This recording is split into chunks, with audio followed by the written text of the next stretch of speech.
what the hell does it mean for AI to hallucinate? Because I think that's a good place to start. Because some people hear it and they know, okay, the AI is giving not accurate information. But you've been doing data science and machine learning for a very long time, so you know in depth what is actually happening under the hood of AI when it is quote hallucinating. So let's start from that direction and let's talk a little bit about the ones and zeros and the nuts and bolts and why hallucinations even happen. Because I think talking about that will give a really clear look into, okay, well, this is how we can deal with that. Yeah, and the way I like to describe it, which I don't know if it gets across, is that there's a discontinuity between how humans think things work and how computers actually work. Yes. So and often it's called digital and analog. So humans are typically considered analog creatures. And as analog creatures, infinity kind of doesn't bother us. And we can conceptualize a smooth flow from zero to infinity, right? So you ask a human how fast they're going, and they don't really know, and they just kind of say a guess. There's not much that difference between 37 miles an hour and 40 miles an hour, right? It does.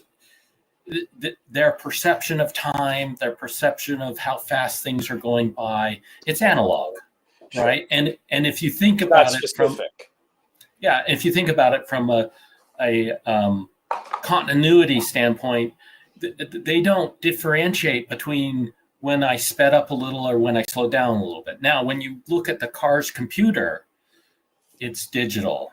Yeah. And so you have discrete jumps from, you look at your speedometer dial, 37 is 37.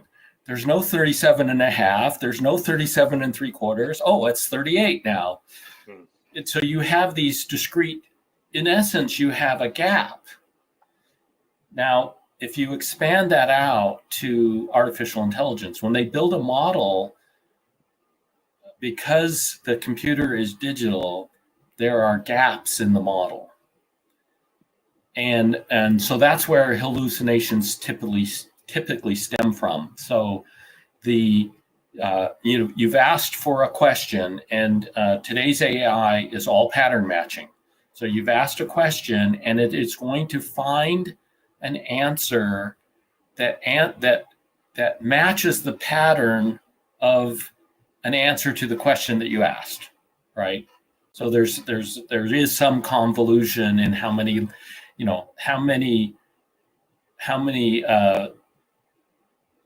layers in the egg there are before you get to the kernel of truth. Now, the point is, if it's trying to find a pattern and it lands in one of these gap areas, it is unable to not give you an answer. Right. And so it finds, in essence, the pattern that matches the answer that you want, but it's using information it doesn't have. Right. And that's where from the human perspective, we just saw it make something up.